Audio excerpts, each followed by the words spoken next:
Hi, welcome to my backyard and welcome to our new greenhouse. This is the Bellerose XL greenhouse.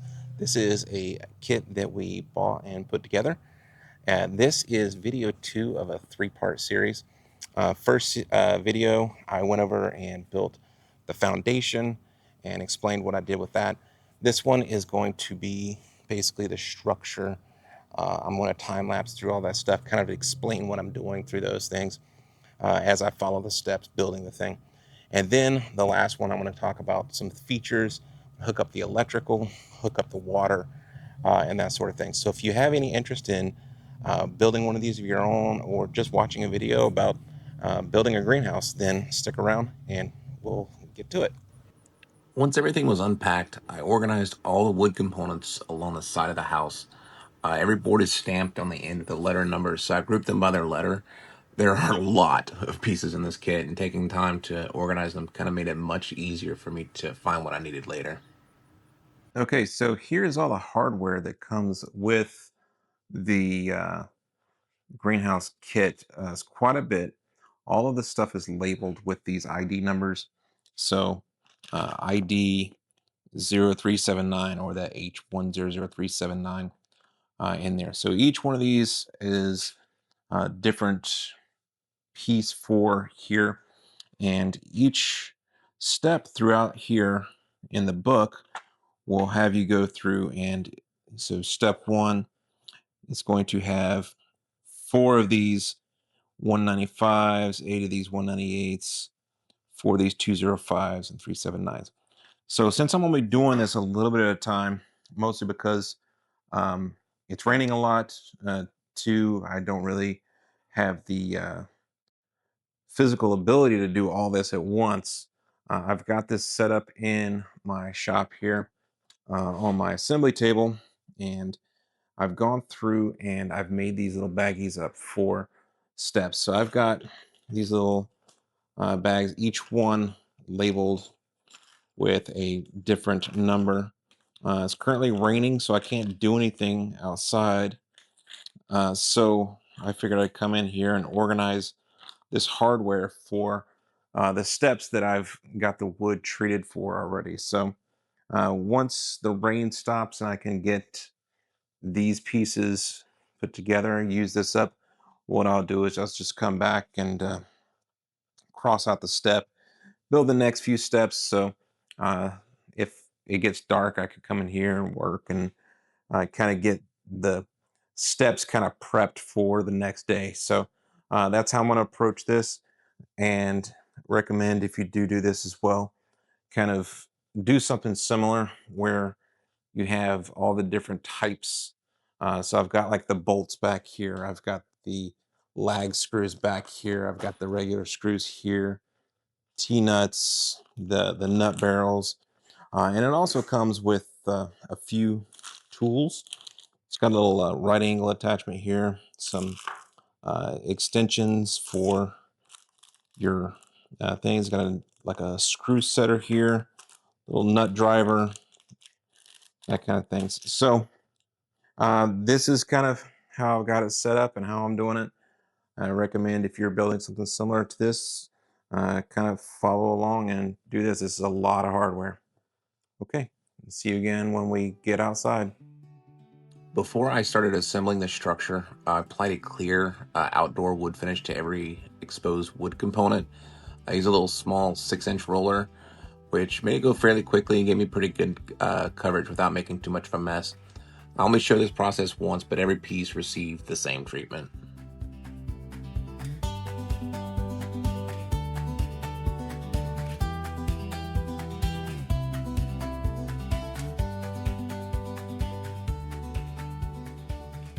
So with the finish dry, I started assembling the first wall section, which was the back wall. This is where the organization really pays off, because I could pull each step or each piece for each step, grab the hardware bag I'd already prepared, and then work through the instruction manual without digging through the entire pile every time.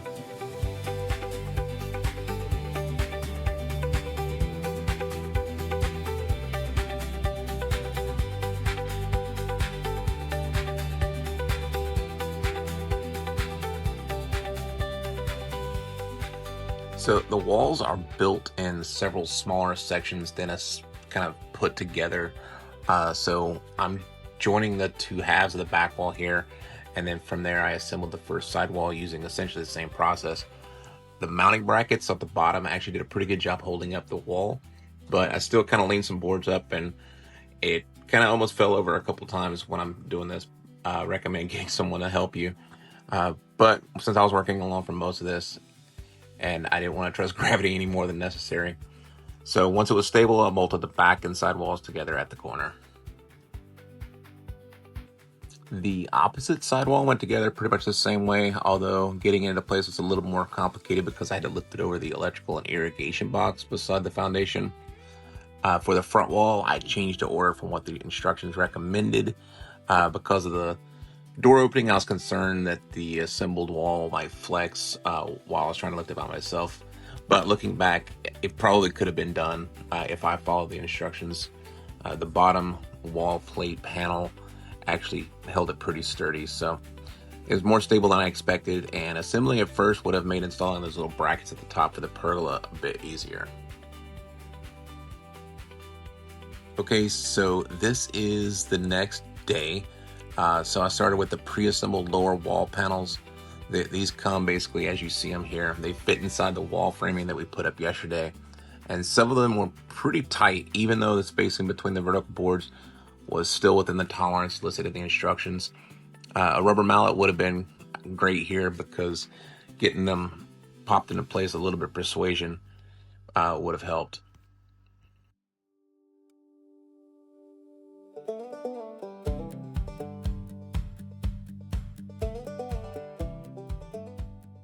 Here on the back wall, the center panel has an opening for where the greenhouse electric connection comes in.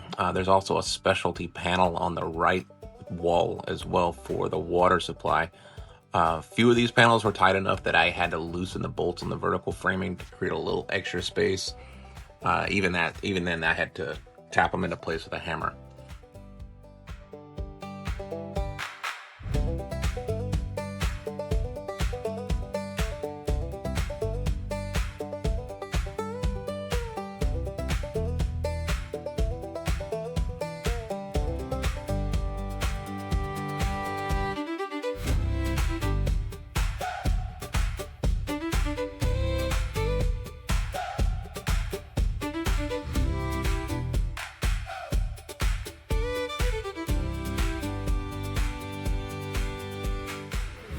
Windowsills here took me a little while to kind of understand. I was expecting the lip to be facing down. Turns out those are actually for creating the lower channel that supports the polycarbonate panels. So once that was done, I installed the plastic side channels around the window openings. They have like a little 3M adhesive backing, so I started at the bottom, pull that away, and then kind of press them firmly into the frame as I worked up.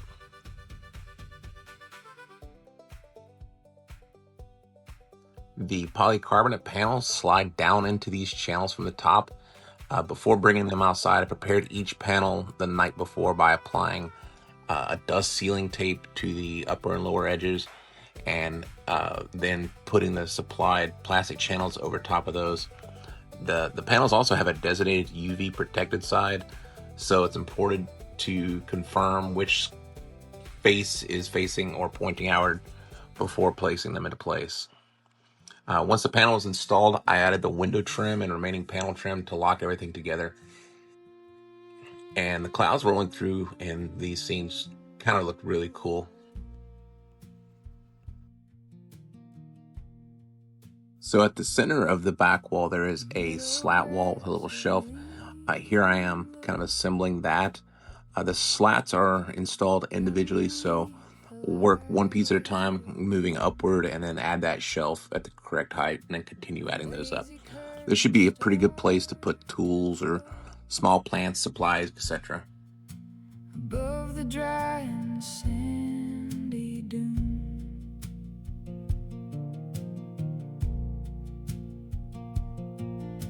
a ragged shape of winter white.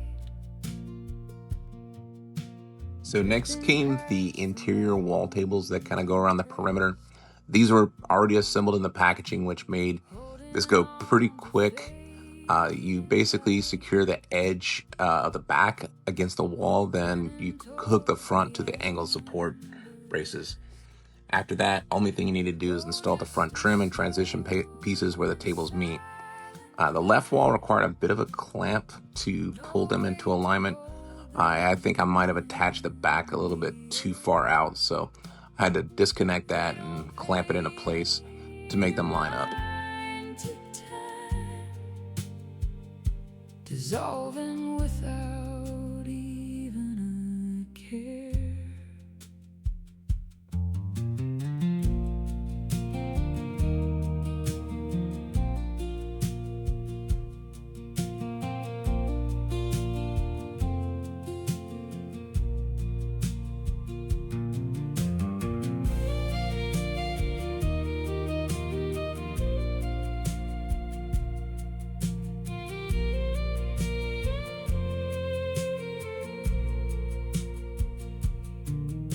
The shadows stretch across the lane where the dusty timber fence has fell. No sign of gathering for rain, just a soft and hollow spell. Still as the turning watching them drift along the blue, slowly fading miles away. So here I am attaching the two front windows. They have pre-installed piano hinges, and these can be opened up for ventilation. After hanging those, I installed the front and side polycarbonate panels using the same channels and trim system as the back wall. Other than the two front windows and the two rear windows, the remaining wall panels are fixed and they do not open.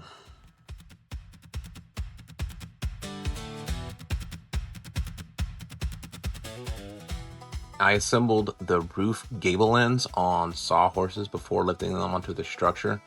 Each side kind of screws together along its length, and then metal brackets connect the pieces at the peak. Building these on the ground were pretty straightforward, but getting them up onto the greenhouse was a different matter. By this point, it had started raining, but after working in the temperatures in the 90s all week, the cooler weather was honestly a welcome change. Instructions kind of recommend using 2 people for these heavier lifts and stuff like that, but I was working alone, so I slowly raised one end onto the wall, slid it across until it dropped into the little position there, and then carefully installed enough hardware to keep it from falling. So I installed the center portion of the rear gable, and this is where the automatic exhaust fan goes. The smaller panels on the side kind of slide into place, and the trim that you put up afterward is kind of what locks all that together. I basically did the same steps for the front as well.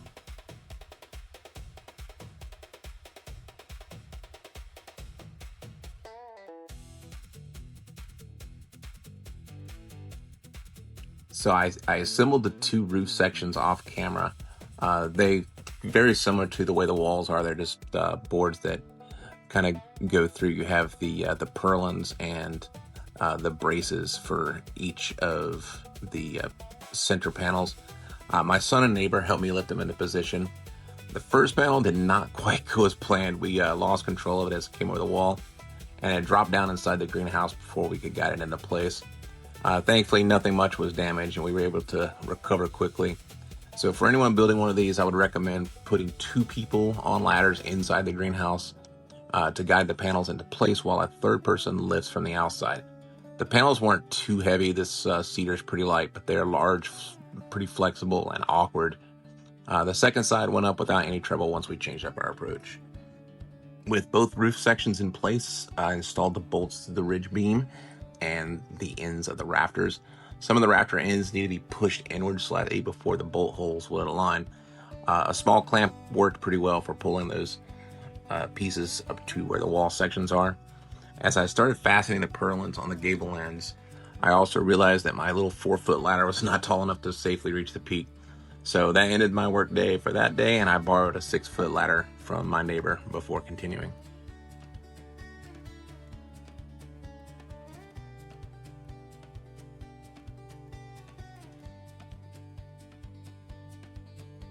The soffits, fascia, flashing, and all the other exterior trim pieces are made from a brown sheet metal, and after sitting out in the sun all day, they became extremely hot. So recommend using gloves.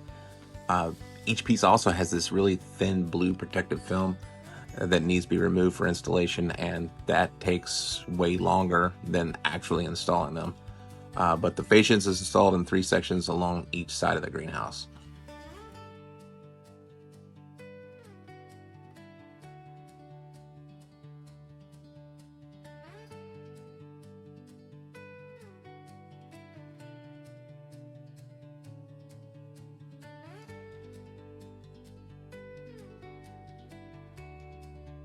Back inside the greenhouse, I installed the collar ties that connect the 2 sides of the roof structure, and then added plastic channels along the gable ends to receive the roof panels. The center purlins use similar channels, but those are attached with screws rather than adhesive. So all of the polycarbonate panels on this greenhouse are 4-wall, so they should provide really good insulation than thinner single or twin wall material. And it should be really helpful during the winter when we're trying to retain heat inside the greenhouse for our citrus trees. The panels slide up through the roof channels, and the flashing fits underneath their lower edge. I then installed the metal trim over the plastic channels. The final few inches get pretty tight, so I used a piece of scrap wood to push those into position. The instructions do say that you may have to adjust the channels from basically a ladder inside, basically by unscrewing and moving the channel back and forth. I didn't need to do this, but that is something that could possibly happen. The final trim piece secure the ends of the polycarbonate panels. The supplied screws are described as self-tapping, but I found it much easier to pre-drill the holes. At these locations, the screw has to pass through 2 layers of this metal trim, the center plastic channel, and then finally into the wood framing. Pre-drilling just made this process a lot easier and faster and prevented the screws from skating all over the metal.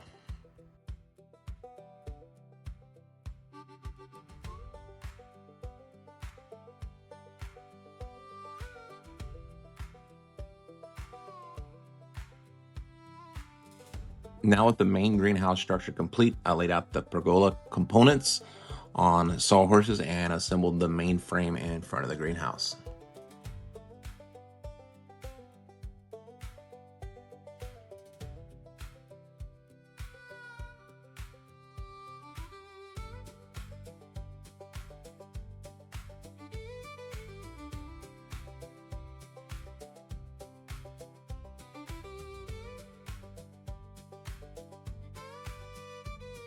My son came out to help me lift the pergola in place. Once we had the main frame supported against the greenhouse, bolted it through the mounting brackets and began installing the grid boards across the top. The pergola is one of the features that kind of drew us to this greenhouse, kind of makes it stand out a little bit more than just a square box. It gives a good place to hang hanging baskets or put plants on in the future.